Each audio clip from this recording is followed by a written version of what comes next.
PSL Pakistan super league अब एक brand बन चुका है। पाकिस्तान सुपर लीग का बिजनेस मॉडल क्या है, पीसीबी कैसे पैसे कमाता है और फ्रेंचाइजीज करोड़ों रुपए खर्च करते हैं और उनको कहां से प्रॉफिट होता है, प्लेयर्स को क्या मिलता है।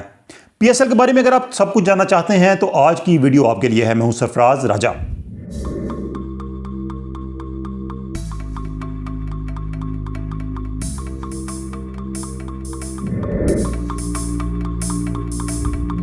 तो दोस्तों, पाकिस्तान सुपर लीग का पहला एडिशन हुआ था 2016 में और अब तक पीएसएल के 8 एडिशंस हो चुके हैं। 2015 के आखिर में, दिसंबर 2015 में 5 टीमें जो हैं वो नीलाम की गई थी पीसीबी की जानिब से और इनकी नीलामी जो थी वो मजमूई तौर पर $93 मिलियन में हुई थी, यानी कि 9 करोड़ 30 लाख डॉलर्स में पीसीबी ने 5 टीमें फरोख्त की थी अगले 10 सालों के लिए, यानी कि 2025 तक ये अदायगी करनी थी पीसीबी को।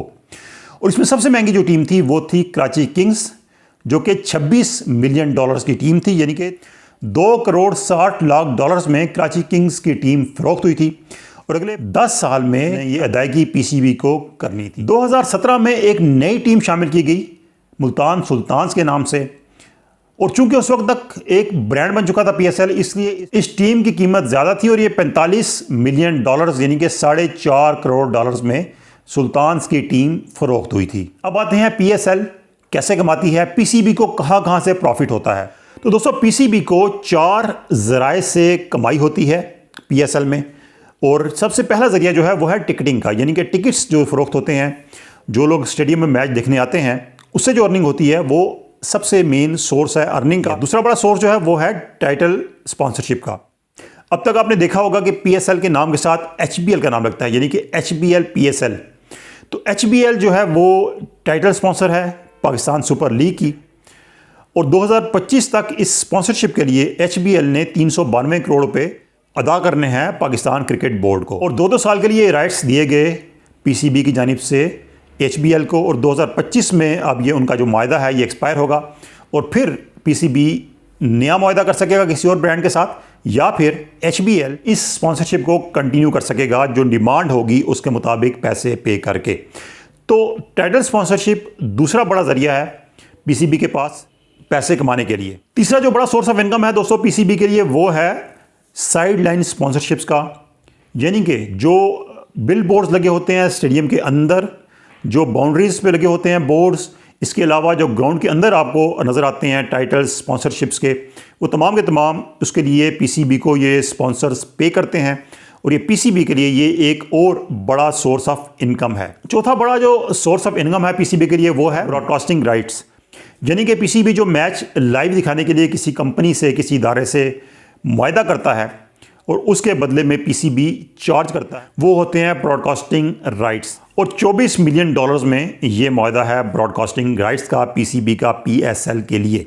तो 2 साल का ये मुआहदा है $24 मिलियन का पीसीबी ने जो कर रखा है, और 2 साल के बाद इस मुआहदे को नए सिरे से रीनेगोशिएट किया जाएगा और उसके बाद जो राइट्स हैं उसको नीलाम किया जाएगा। तो दोस्तों, ये तो हो गया पीसीबी का सोर्स ऑफ इनकम। अब जो टीमें हैं वो करोड़ों रुपए खर्च करती हैं खिलाड़ियों पे और जो दीगर उनके अखराजात होते हैं उस पर, तो आखिर टीमें कमाती कहाँ से हैं। अब दोस्तों, जो टीमें होती हैं पीएसएल की, उनके जो सोर्स ऑफ इनकम होते हैं वो भी उनके स्पॉन्सर्स होते हैं। आपने देखा होगा किसी भी टीम की किट पे 7-8 कम से कम स्पॉन्सर्स के नाम लिखे होते हैं, जो उनका एक मेन स्पॉन्सर होता है। उसके अलावा साइड स्पॉन्सर्स होते हैं, उनकी कैप पे, उनके पैड्स पे, उनके ट्राउज़र्स पे जो स्पॉन्सर्स के नाम लिखे होते हैं वो सब इस फ्रेंचाइज को पे करते हैं। तो ये एक सोर्स ऑफ इनकम होता है इन फ्रेंचाइजीज़ का। इसके अलावा जो खिलाड़ी होते हैं, अगर वो उस टीम की किट में, यानी कि जो टीम की किट है उसके साथ किसी भी ऐड में आते हैं, तो उसकी जो पेमेंट है वो भी उस टीम को जाती है, उस फ्रेंचाइज को जाती है। इसके अलावा जो सबसे बड़ा इनका सोर्स ऑफ इनकम है कि जितनी भी इनकम होती है पीसीबी को, उसमें से पहले पीसीबी 80% पे करती थी फ्रेंचाइजीज को, अब 95% जितनी भी इनकम होती है पीसीबी की वो इन तमाम फ्रेंचाइजीज में बराबर में डिवाइड होती है। अब खिलाड़ियों को क्या मिलता है इसमें, तो दोस्तों खिलाड़ियों में आईपीएल है, उसमें खिलाड़ियों की नीलामी होती है, बिडिंग होती है, लेकिन पीएसएल में कैटेगरीज बना दी जाती हैं, platinum category, gold category, silver category, emerging category. अब इसमें जो टीमें होती हैं उनको कैटेगरीज प्रोवाइड की जाती हैं कि उस कैटेगरीज में से वो खिलाड़ियों का इंतखाब करें और हर कैटेगरीज में से एक मखसूस तादाद में तमाम फ्रेंचाइजीज को खिलाड़ी चुनने पड़ते हैं। अब इसमें जो प्लेटिनम कैटेगरी है, सबसे बड़ी कैटेगरी, उसमें जो रेट है वो $1,30,000 से $1,70,000 तक का है। और इसमें जो टीमें हैं उनको खिलाड़ी चुनना पड़ता है। और इसमें जो मेन प्लेयर्स हैं, जिसमें बाबर आजम है, शादाब खान है, एलेक्स हेल्स हैं, और इस टाइप के जो खिलाड़ी हैं जो कि टॉप कैटेगरी में आते हैं, उनको प्लेटिनम कैटेगरी में रखा जाता है। और हर कैटेगरी से जो टीमें होती हैं उनको खिलाड़ी चुनना पड़ता है। $1,30,000 से $1,70,000 प्लेटिनम कैटेगरी की 2023 में रेट था। जबकि जो आखिरी कैटेगरी होती है, जिसमें इमर्जिंग कैटेगरी कहते हैं, उसमें नए प्लेयर्स को रखा जाता है, उसका जो रेट है वो $7,500 है। यानी कि जो नया खिलाड़ी होता है, इमर्जिंग खिलाड़ी होता है, उसके लिए भी $7,500 का रेट फिक्स रखा जाता है। और इमर्जिंग प्लेयर को भी टीम में शामिल करना ज़रूरी होता है। अब जो खिलाड़ियों की तरतीब होती है उसमें होता है कि हर मैच में मैक्सिमम 4 ओवरसीज़ प्लेयर कोई भी टीम खिला सकती है, और बाकी प्लेयर्स होते हैं उसमें इमर्जिंग प्लेयर भी टीम में शामिल करना ज़रूरी होता है। तो इस तरीके से टीम की कंस्टिट्यूशन जो है वो की जाती है। अब आते हैं प्राइज़ मनी की जानिब। प्राइज़ मनी जो है वो 2023 का जो PSL है इसके लिए रखी गई थी वो है $120 मिलियन, यानी कि 12 करोड़ रुपए जीतने वाली टीम के लिए हैं।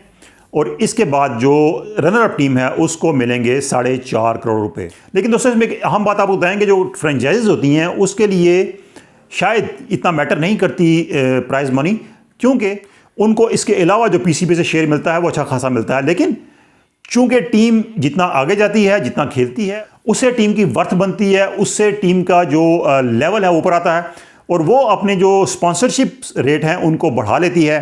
क्योंकि जितने टीम को ज़्यादा मैचेस मिलते हैं, जितना टीम आगे जाती है, फाइनल्स, सेमीफाइनल्स, वो देखने वाले ज़्यादा होते हैं, तो उससे जो इनकी ब्रांडिंग होती है उसका रेट बढ़ता है। यानी कि जो स्पॉन्सर्स होते हैं उनको ये ज़्यादा पैसे उनसे डिमांड करते हैं, क्योंकि टीम की वैल्यू है, टीम जीतती है, टीम आगे जाती है, तो इस टीम की वर्थ बनती है। और उससे जो ब्रांड्स होते हैं जो इनको स्पॉन्सर करते हैं, तो ये टीमें अपना रेट भी ऊपर ले जाती हैं और इससे इनकी अर्निंग बढ़ती है। तो इसलिए इनका आगे जाना इस लिहाज से मैटर करता है कि उनकी वर्थ बनती है, उनका रेट, उनकी डिमांड इससे ज़्यादा होती है। वरना अगर सिर्फ प्राइज़ मनी की बात करें तो प्राइज़ मनी शायद उनके लिए इतना ज़्यादा मैटर नहीं करती जितना उनको इसमें खर्च होता है और इससे वो कमा लेते हैं। तो दोस्तों ये PSL का बिजनेस मॉडल है। PSL कैसे काम करता है, PSL में अर्निंग कैसे होती है, कमाई कैसे होती है, खिलाड़ियों को क्या मिलता है और टीमों का क्या मिलता है। उम्मीद है आपके जहन में जो सवाल होंगे PSL के बारे में, उनका जवाब आपको इस वीडियो में मिल गया होगा। और अगर मजीद आपके जहन में कोई ऐसा सवाल आ रहा है PSL के बारे में जो आप जानना चाहते हो, तो वो हमें ज़रूर पूछेगा। हम आइंदा वीडियो में उसको भी आपके सामने लेके आएंगे। आज की वीडियो अच्छी लगी हो तो दोस्तों से शेयर कीजिएगा, लाइक कीजिएगा और कमेंट से अपना फीडबैक जरूर देना है। अल्लाह हाफिज़।